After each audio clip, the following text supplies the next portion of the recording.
All right, it's the DSP, you checked in, and the kings of festivals in Australia, some guys that I've linked up a few times with, never had on the show, Peking Duk, Ruben and Adam, join me. Boys, Yeah, how you doing out in Australia? It's feeling good, man. Thanks for having us on.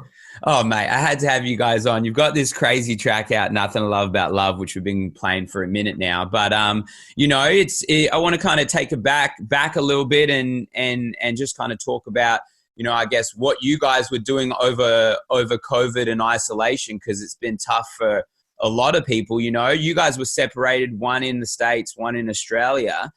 How was music, going about for the year for you boys? I mean, we've actually got more music in the bank now than we've ever had, as I'm sure every other artist under the sun does. Yeah. But yeah, it hasn't changed our workflow too much at all, because we've always kind of worked on ideas separately, then come together at the end, or it's different every time. Mm-hmm. But it's been, it could be a lot worse. We both got roofs over our heads. We got foods in our tums.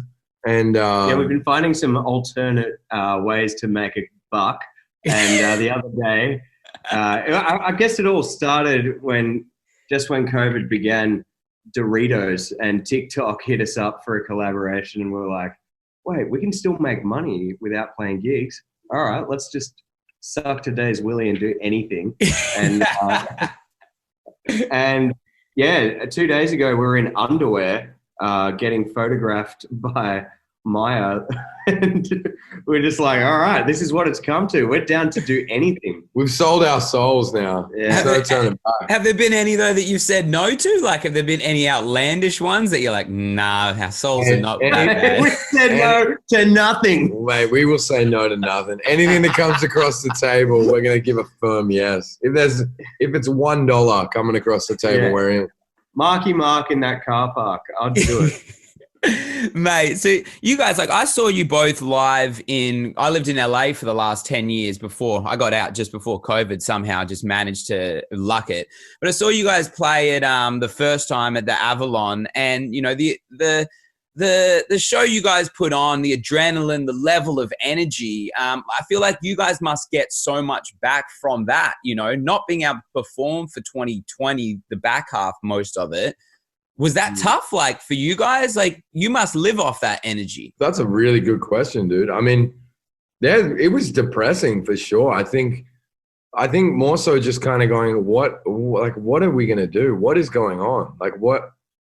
It feels like, there won't be a future anytime soon where we're playing shows, which is our bread and butter and our livelihood and a big part of who we are as people now by default of doing it so much.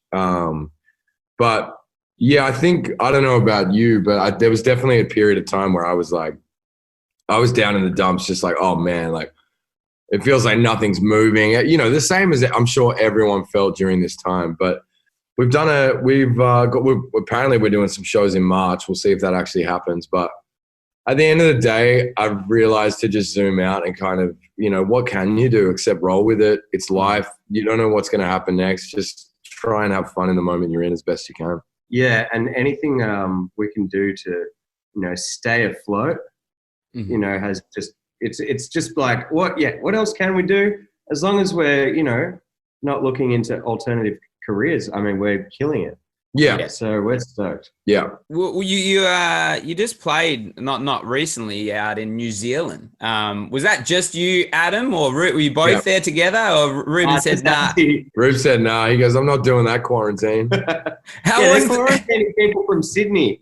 So I was like, oh, come on, Addy, you got this. How was the experience? Getting back on stage, and then I guess telling Rubes, all right, suck it, mate. I'm out here playing to a festival full of people. I've got to give some context.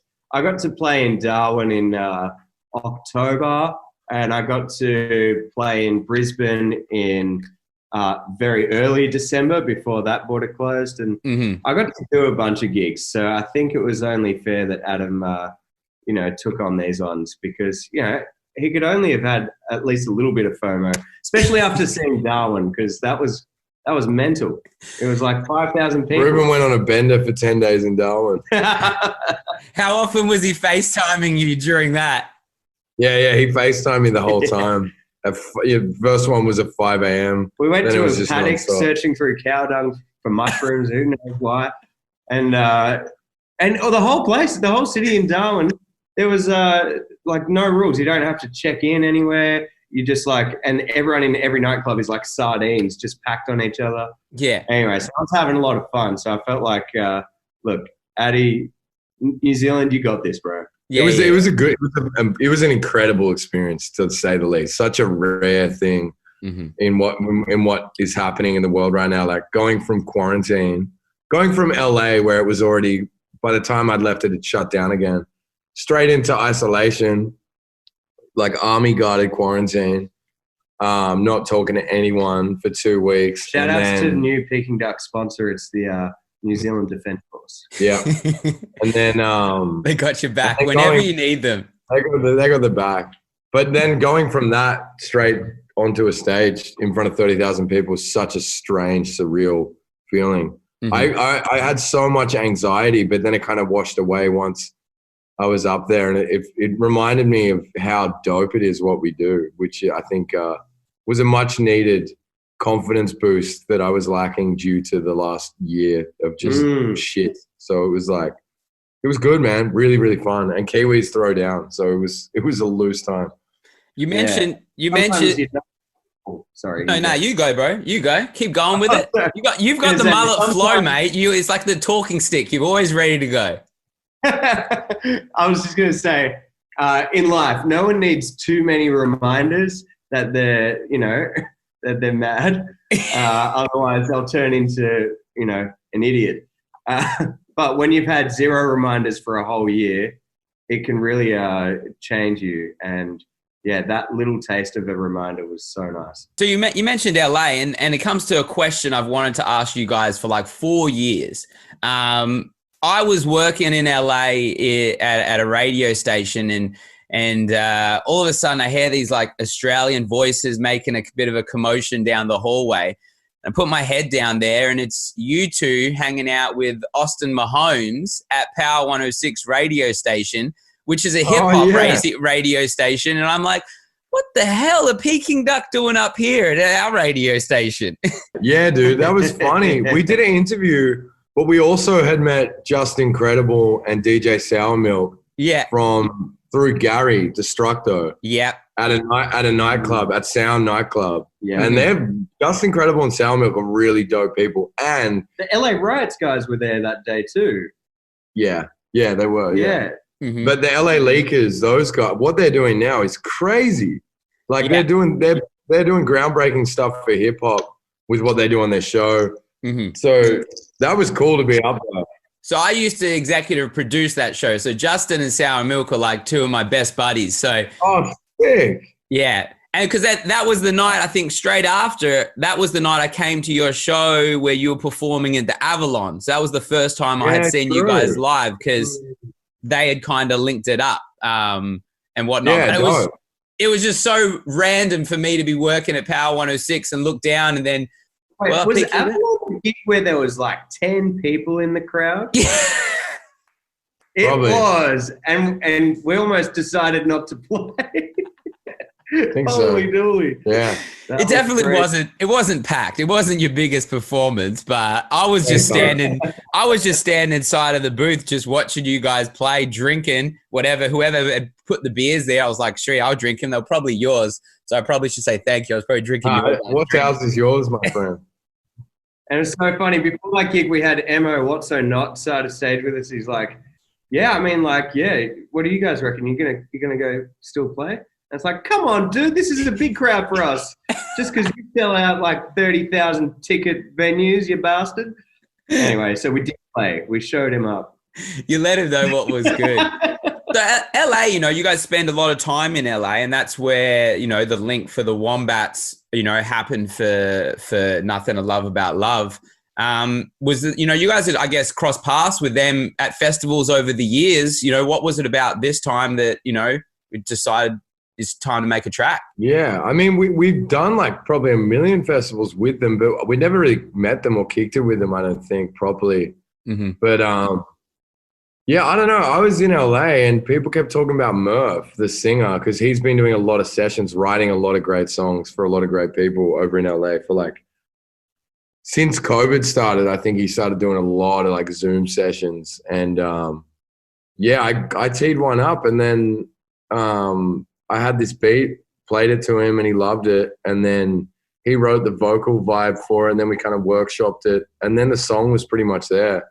And those are the best ones too when it comes together really quickly. You're not really thinking too much. You're not overthinking. Mm-hmm. You're just kind of in a bit of a flow state. So the whole thing was super dope. And we decided to just put it out as quick as possible because why not? Mm-hmm. So we did. After it was done, we put it out like a month after completion. Where do you guys feel, I guess you've probably recorded all around the world. Is there certain places that you feel more inspired to write in or to produce in? I know LA has that kind of bigger, larger than life atmosphere. Does that, help you guys? I think it can help or it can stifle you a bit as well. I feel like a lot of our funnest writing trips have been a lot of great songs have come out of London sessions. Yeah. And I think because London's just a very clownish place and you can't help but just, be on it for the whole time you're there. And songs like Wasted and Let You Down, we just sort of did mid-bender in a way. And so that for me is a big highlight. Mid-bender. Mid-bender. Like Ruben's out here just going like benders, 10 days in Darwin, and then let's go to London. It's just like if there's a bend involved, I might be there and I'll get some music out of it. That's the vibe. Yeah, dude. I'd agree with Ruse. Yeah, London's it's such a dope city and just so many interesting characters and fun things to do. It's hard not to get caught up in it all. And I guess with that, you're probably not overthinking with writing the music too because you're having so much fun. And I think that's an important thing I think a lot of the time if you're in a big room or around big people or whatever it might be, it can kind of get to you and, kind of throw you off your game a bit. I think if you're just kind of there doing what you're meant to do, like just kind of going through the motions and vibing with, there's no kind of outside noise. You're just in your own head. I think that's the vibe. Great persona of the London blokes too. They don't take themselves too seriously. Similar to Australians, I feel like, Yeah, exactly. For sure. Yeah, in the track you say it was all I ever needed and I found a way to fuck it up. I know obviously we're talking about love in that sense, but have you guys had moments like that where you've thought maybe you've fucked up Peking Duk and no one's ever going to listen to us again and, we had a good run, but we've done? That's a good question. Yeah, definitely. I think when we put out Say My Name, we felt that because it was like a rock track after all this electronic music and people didn't connect with it as much in as Australia. In America, it started getting all this radio play and RCA, our label at the time, were like, all right, let's just capitalize on this sort of rock vibe. And then it was and then we're like, no, we do dance music. we're gonna shut this one down right now. Yeah, so that was definitely one of those moments, I guess. But that's that line itself. I mean, I'm sure everyone's had that feeling of, oh, I've got everything I've wanted, everything I've searched for is now in my hands, but now I fucked it all up. I think that's a universal sentiment that most people could agree with, regardless of if it's a relationship or a job or whatever, a game of sport, whatever it is. You talked about that, the RCA link when you were doing that music and, you've dropped 2 EPs. One had 2 songs. The other one had 5 songs, I think, on it. Is that something that challenges you guys or is that something that really excites you, putting out a project, a body of work? Or is it, you guys just enjoy to live in the moment and put out one song at a time? I think for a while we put a lot of pressure on ourselves to do an album, but then we realized, no, I mean, do people want an album of Peking Duk music? Do we want to write a cohesive body of work? Because every time we jam, it's on a different vibe. And I feel like it wouldn't be that bad, for someone like us to just put out a random bunch of party songs and it wouldn't like need to. I don't think it would need to be like, you know, too cohesive. That, you look at what the Chainsmokers did 3 years ago. They were just putting out party songs that every club DJ could play in Vegas, pretty much. And they put it all on an album, yeah. Yeah, they put it all out in an album. I think they did 3 in like a year and a half or something. Yeah, true. Yeah, there you go. Maybe, who knows? Maybe we'll slap together a party pack. Yeah, party pack. See, everyone. I mean, it'd be great because I get heckled at this record store. They're always like, "Come on, like we've got people coming in all the time asking for Duck records, and you guys haven't pressed any records yet." And I'm like, "Oh yeah, true. Sorry." And then every time I walk in, I'm like, "I don't even want to go shopping here because they're just going to heckle." Well, that's the thing. Like everyone does now, you know, mixtapes, they do EPs, they're doing albums. You guys just do a party pack. Yeah, playlist. Yeah, party pack could be the Peking Duk, you know, like only wasn't that I think that was Party Next Door's last album, Party Pack or something. Well, that was his mixtape. But yeah, we'll have to hit him up and go, hey, we're taking that. Do you mind if we run with it? Drake did the mixtape thing and everyone was like, oh, this is a mixtape. It's like, nah, this is just an album, but he's just tricked you all into thinking it's something different. Very smart. Oh, yeah. Very smart. Well, yeah, that real underplay, it's so cheeky, you know? Like what Calvin called his album Funk Wave Bounces. It's like, oh yeah, just a couple of bounces from my laptop. Yeah. I didn't put anything into this. Every big artist under the whole sun. It's like, come on. Smart thing to do though, because then it lowers people's expectations. Therefore, you know, it's going to be doper than they expected off the rip. So you could call the party pack like just shit music party pack, and then people coming in at a real low bar. Yeah, trash party. Trash. Yeah, or just like when you say shit, it's kind of like maybe that is too obvious. So maybe you could call it real medium music. Mediocre party pack. Mediocre party pack. Like 3 stars music. I'll be waiting for it. I'll be waiting for it with low expectations. Medium expectations. Let's talk about this new track you've got out. You know, you dropped it at the end of the year, Little Bit featuring Tommy Trash. You know, how were you guys feeling at the end of the year when you dropped this? Was it just like a fuck, let's get this one out and be done with the year? Or was it like an exciting time? Tommy came by the studio because I've got a studio there. You're in LA, right? No, I'm in Perth now. I moved back last year. So I'm living in Perth and just doing it from here because I just had a sense that something was going to go awry in the States. You got a good sense, my guy. You got a good sense. But yeah, Tommy came by my studio over there and like we started writing like this really euphoric song. And then we were kind of like, okay, that idea's done now. And it was dope. It was a cool idea. But then at the end, there was like this little bass sound and Tommy started jamming that bass line. And then I found that vocal sample and we're like, oh, this is a way sicker vibe. Mm-hmm. And then the core of that song, Little Bit, came together in literally, like, it would have been under 10 minutes. The kind of, you know, the steak and potatoes of it all was there. And it was like, oh, sick. This is like a party vibe. And then, again, it was kind of like the Wombats one. It was like, okay, it's done. Let's just put it out. Like, why not? There was no real reason not to. And it's worked well with some of the gigs that Ruben's played and I've played. It's been going off. It's a good party tune. Yeah. One for the party pack. That could be first track on the mediocre party pack. Yeah, 100%. And it's called Lil Bit too because it's just a little bit, you know, a little bit. Ruben, over COVID, you started, you know, a little bit of a side project or started releasing music under the name Yoga. Do you do yoga? No.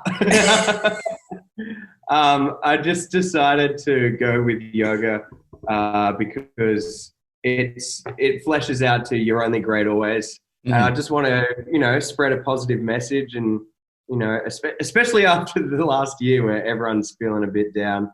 Mm-hmm. And just it's nice to try and encourage people to remind each other that, you know, they're awesome. It's kind of about that message. And, you know, lyrically it's some songs dabble on it, and musically, in a way, it dabbles on that message as a recurring theme. But yeah, it's just something to. It's for me. It's like a way to just feel happy, is because we've been doing duck music for like 10 years almost, and yeah, full decade.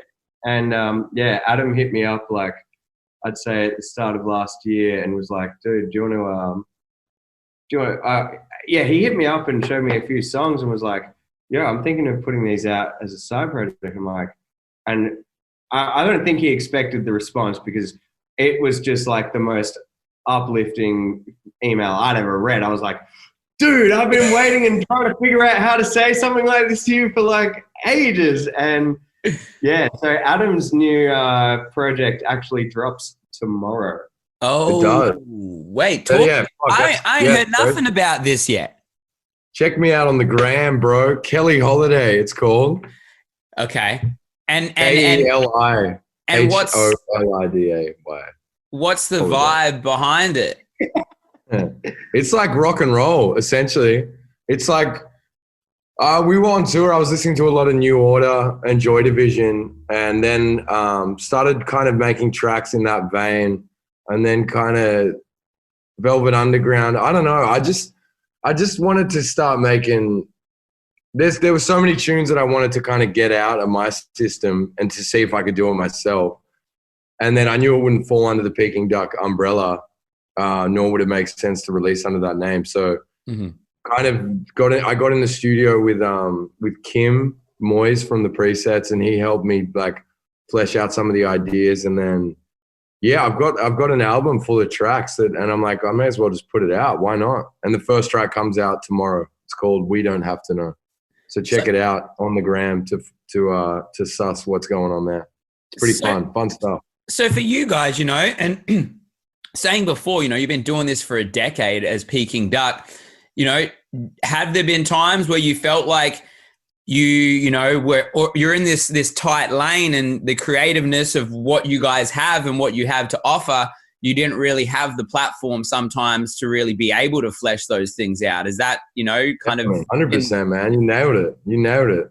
There was times where we would have these ideas and it was like, well, we can't do that because it's like we'd be letting down everyone invested in us, like our fans. Yeah, and we learned the hard way. We ended up one of our favorite songs we've ever written. We wrote it in Mumbai with our boy Al from Cloud Control, incredible band. It's called Distant Arizona, and check it out. You probably haven't heard it. No one has, because it never got pushed, because it's not like dance music. It's like a really sick psychedelic rock stomper that we're so proud of. But because it came out as like a B-side under Peking Duk, it never got the shine that it deserved. And it just, that kind of was like disheartening. It's like, we got to, I understand it. I get that. But it's like, okay, we need different avenues for these outlets that we want to explore. Otherwise, we're just going to be crippling ourselves as creatives and not being able to go on a journey. I remember it got to a point where like in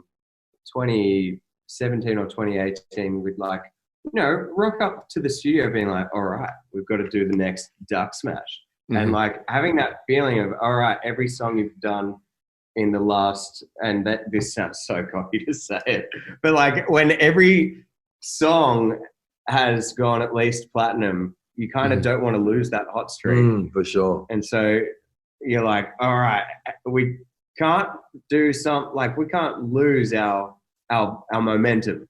And so thinking like that before you even get to the studio, you're like, it's already setting yourself up for failure. Like, 100%. That's no way to get creative. And yeah, you're writing music from the wrong place with that in mind, for sure. Yeah.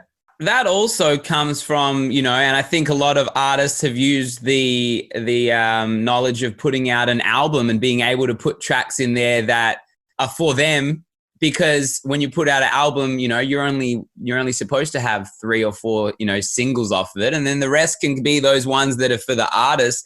I feel like you guys, being a very single oriented duo, everyone does have to be a smash when you put it out, because it sits there all alone by itself. Yeah, that's totally it, dude. You're right. I guess the party pack just has to become a reality. Then we can do whatever we want. Party Pack. And just like somewhere down the bottom backside, just my name in there, like inspired during conversation with Dustin Skipworth. I'd love that just in there. We got you. Skipper. Skip. So 2021, I guess, you know, we're into it now, and you've both got your side projects going on at the moment. You know, what's the year looking like so far for you? Oh, man, we have so much music. I think the next Peking Duk single we're hoping to get out by end of Feb, but maybe early March. And that, I would say that's a real return to, I guess, what Peking Duk is known for. It's kind of in the same world of Stranger and High and Take Me Over. It's very euphoric, large, you know, large party music that'll make you cry. Signature sort of Duck sound to a T. And we wrote that with Sarah Aarons, the absolute genius songwriter. So and she's also the singer on Fire. Yeah. And we can't wait to get that one out. And then we've got plenty more in the bank. We were kind of holding off for a bit, you know, because there's no festivals or anything to, you know, prolong the vibe of a song. Because without that, it's kind of like, oh, you put the song out, it's out for one day and then everyone forgets about it. But now we're like, you know what? Let's just put them out. The world's not, you know, the world's going to be like this for a while. Just adapt and have fun with it where you can. Well, boys, appreciate you taking the time. You've always got a home here on the DSP whenever you drop music, and just keep, you know, being the wild children that Australia loves, and inspiring the rest of the globe to understand that Aussies love mullets and long hair. You're a legend, Skipper. Thanks for having us, bro. Appreciate you, boys. It's Peking Duk hanging out right here on the DSP.